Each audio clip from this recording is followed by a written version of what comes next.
to footballgameplan.com, where football makes sense. I'm Emery Hunt, the czar of the playbook, breaking down the Vikings versus the Packers. Now let's look at the Vikings coming to this game off a bye week. Outstanding victory down there in Carolina builds a lot of confidence. What the Vikings can do this week against the Green Bay Packers is keep Christian Ponder on the move. You see what happened the last time they played the Packers. He came in spot duty and sparked that offense. Keep him on the move. Very athletic guy, a lot of speed out those young legs that he have, and that's going to open things up for their entire offense. I'm still not sold on Green Bay's defense in stopping anybody. So the way you put pressure on an aggressive defensive front, you have that mobile quarterback that's going to make those guys be a little bit hesitant as opposed to just rushing downhill and getting to the quarterback. Also, it's all about running at the 3-4 defense. The 3-4 defense gives you a lot of natural bubbles, so the Vikings should be able to get to the second level, the offensive line that is, to put bodies on those linebackers and create room for Adrian Peterson. He had a solid day against them the last time they met. Now defensively, you look at what they can do against Aaron Rodgers.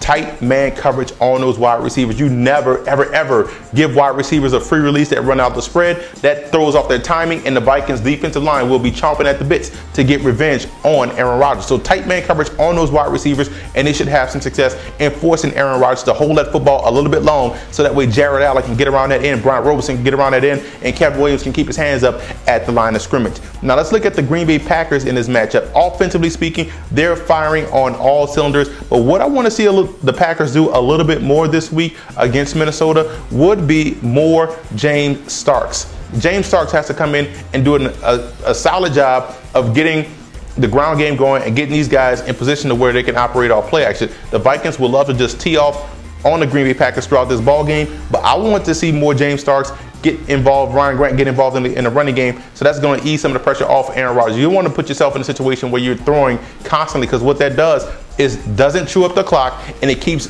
the other team in the ball game because of those short possessions. That's the reason why San Diego was able to stay in that matchup last week. Also offensively, it's all about attacking the interior of the cover two. Those slot corners and also those outside linebackers are going to be forced to cover those talented wide receivers of Green Bay, because when you stay in the spread versus the cover two, it weakens the zone. It gives these guys a bigger zone to cover, and they should be able to have some success. Now defensively against Minnesota, you look at the rookie quarterback Christian Ponder, who came in and provided a spark the last time you guys met. It's all about getting that pressure on the edge. He's one to bail out there and get out there on the perimeter, but it's all about getting that edge pressure. Usually let's say get interior pressure, get edge pressure versus Christian Ponder, force him to sit in the pocket, force him to stare down those targets, because he is not as tall as you would like, so you may get a lot of tip passes, you may get a lot of those balls over the middle with your outstanding safeties can make outstanding plays like they did last week versus Phillip Rivers. So remember, it's all about outside pressure and team defense to the running back. You can't allow Adrian Peterson to get going, otherwise they could really run the football against the Packers. Now let's look at some X factors in this ball game. X factors for the Vikings has to be the defensive side of the football, the defensive line. If they can get pressure consistently on Rodgers, they can have some success. X factor for the Green Bay Packers has to be James Starks. He has to get the ground game going to take some of that pressure off of Aaron Rodgers.